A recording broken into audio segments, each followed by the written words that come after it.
अच्छा, आगे बढ़ने से पहले हम एक छोटी सी चीज डिस्कस करते हैं कि पाकिस्तान के अंदर जब भी कोई कानून बनता है तो उसका नाम कुछ ऐसा होता है, जैसे आप लोग पीछे पढ़ के आए कॉन्ट्रैक्ट एक्ट 1872, ठीक है, और आप लोग पढ़ के आए हैं पार्टनरशिप एक्ट। जो आप पढ़ के आए हैं उसी की मिसाल लेते हैं तो आपको आसान रहेगा समझना। 1932 कंपनीज एक्ट, जो अभी आप पढ़ने लगे हैं, आज से आपने पढ़ना शुरू कर दिया अल्हम्दुलिल्लाह। 2017 सिक्योरिटीज एक्ट 2015। ये बात समझ आ रही है? लेकिन एक बड़ा मशहूर कानून है जो हम सबको पता है, हर किसी ने वहीं से गुजरना है, हर कोई वहीं से गुजरता है, income tax ordinance 2001, sales tax act 1990। आपको पता हो, आपके घरों में भी ये बात होती होगी कि एफबीआर ने ये कर दिया, एफबीआर ने वो कर दिया। अब ये दोनों कानून फेडरल है और दोनों कानून एफबीआर से डील करता है, लेकिन एक के आगे इनकम टैक्स ऑर्डिनेंस लिखा हुआ है और एक के आगे सेल्स टैक्स एक्ट लिखा हुआ है।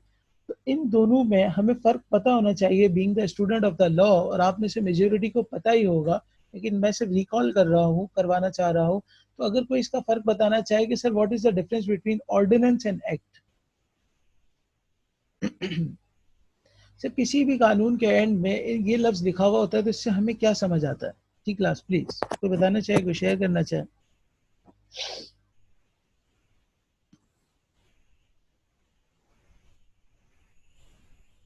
सर ये हमारे एग्जाम में आएगा कभी नहीं। सर जी सर ये जो एक्ट होता है सर, ये बेसिकली पास किया जाता है लेजिस्लेशंस के अंदर और पार्लियामेंट्स के अंदर, और बेसिकली सर ये एक फाइनल होता है।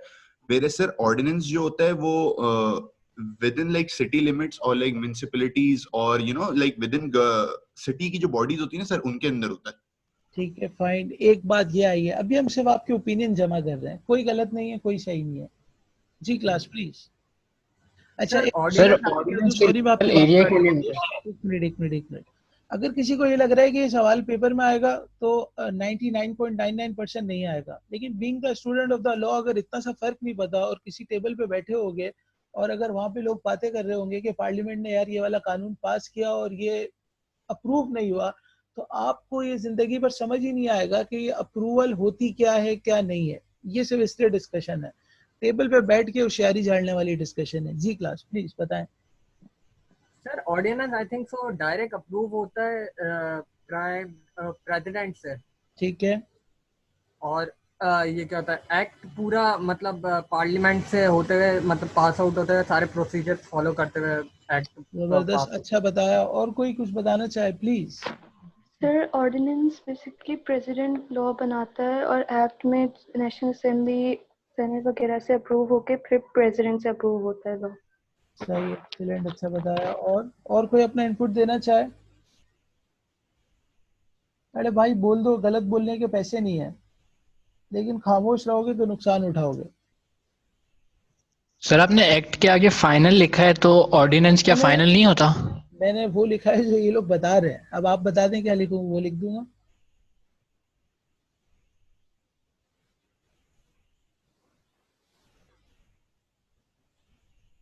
जी प्लीज, आप कुछ बताना चाहें तो बता दें। अभी ये जो पहले मास ने गालिबन बताया था कि एक्ट फाइनल होता है और ordinance within like cities limits होता है, तो मैंने वो यहाँ पे लिख दिया जैसा उसने बोला है।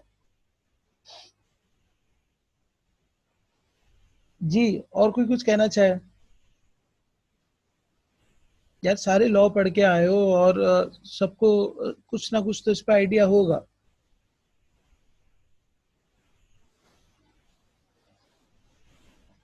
चलिए, मेरे ख्याल से आप में से कोई रिस्पॉन्स करना नहीं चाह रहा। फिर भी कोई करना चाहे ऑर्डिनेंस तो की एक और भी बात ये होती है कि ऑर्डिनेंस से टेम्परेरी होता है ना। चलिए, एक ओपिनियन ये भी आ गया कि एक टेम्परेरी होता है, और वो क्या होता है? Sir, it can be considered as an act until it is like approved by the legislation or the parliament or the बेहतर senate body. बेहतर वर्जन, अच्छा, पहले से अच्छा आपने उसको रेक्टिफाई किया है, गुड है। और कुछ?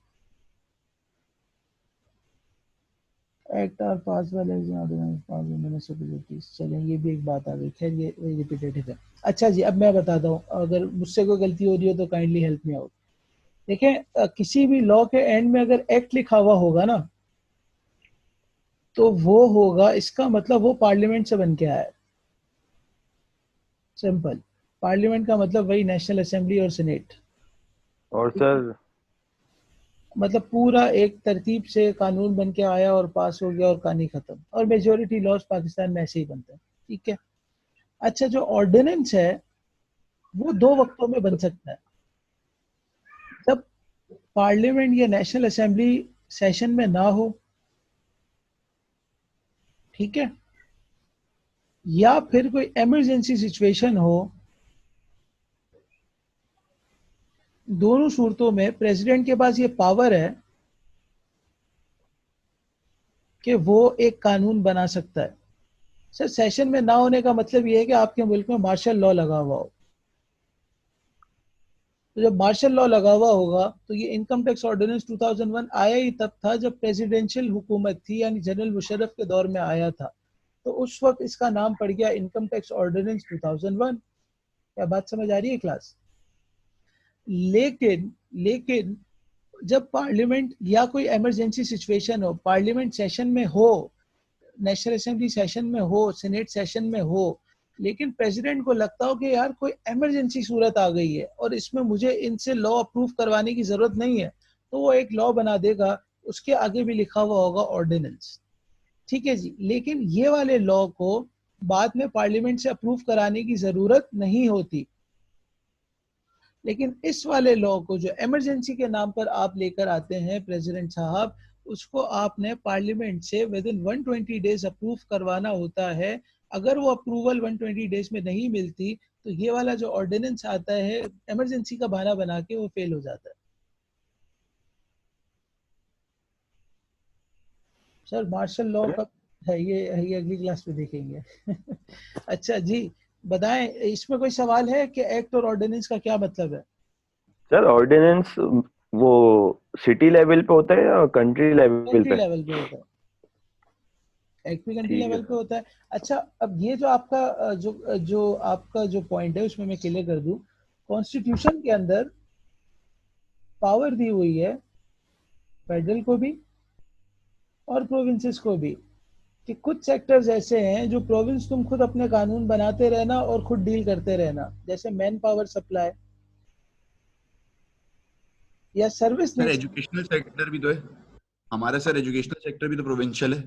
जी, वो मैंने उसका कॉन्स्टिट्यूशन में उसको नहीं देखा, मैं सिर्फ अभी लॉ बनाने की बात कर रहा हूँ। और अच्छा है आपने उसका इनपुट दिया। कहने का मतलब ये जो सर्विस नेचर के जितने भी लॉज है ना, जैसे आप होटल में जाते हैं तो आपको एक पर्ची मिलती है, आप किसी जगह खाना खाने जाएंगे तो आपको एक स्लिप देगा जिसपे लिखा हुआ होगा सेल्स टैक्स। तो सिंध में जाएंगे तो नॉर्मली आपको 13% वाला मिलेगा, ठीक है। लेकिन अगर आप किसी दुकान से कोई चीज खरीदें और वो टैक्स वाली पर्ची आपको देता है तो उस पर लिखा होता है जीएसटी 17%।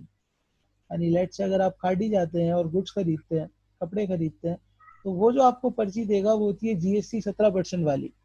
लेकिन अगर आप जाके किसी रेस्टोरेंट में खाना खाते हैं तो वो आपको जो पर्ची देता है उस पर लिखा होता है सेल्स टैक्स 13%। तो ये वाले जो सर्विस नेचर के लॉज हैं, ये प्रोविंस के पास पावर है कि तुम बना लेना, और भी बहुत सारी उसमें चीजें हैं। लेकिन जो गुड्स हैं या जो फेडरल के पास पावर है, वो फेडरल के पास पावर है कि तुम लॉ बना लेना। ये कॉन्स्टिट्यूशन ने एरियाज बांटे हुए हैं। लेकिन जब भी प्रॉपर इस चैनल से आएगा नेशनल असेंबली सीनेट का ना, तो उसके आगे एक्ट होगा। और अगर क्या कहते हैं ना, पार्लियामेंट सेशन में नहीं होगी तो और प्रेसिडेंट पास करेगा तो ऑर्डिनेंस होगा। पार्लियामेंट सेशन में होगी और प्रेसिडेंट इमरजेंसी सूरत में पास करेगा तो वो ऑर्डिनेंस होगा। लेकिन उसको 120 दिन में अप्रूव करवाने के बाद वो भी एक्ट ही बन जाता है। और अगर उसको 120 दिन में नेशनल असेंबली यानी पार्लियामेंट अप्रूव ना करे तो फिर वो ऑर्डिनेंस बेकार हो जाता है, रिपील्ड हो जाता है, खत्म हो जाता है। क्या यहाँ तक बात समझ आई क्लास?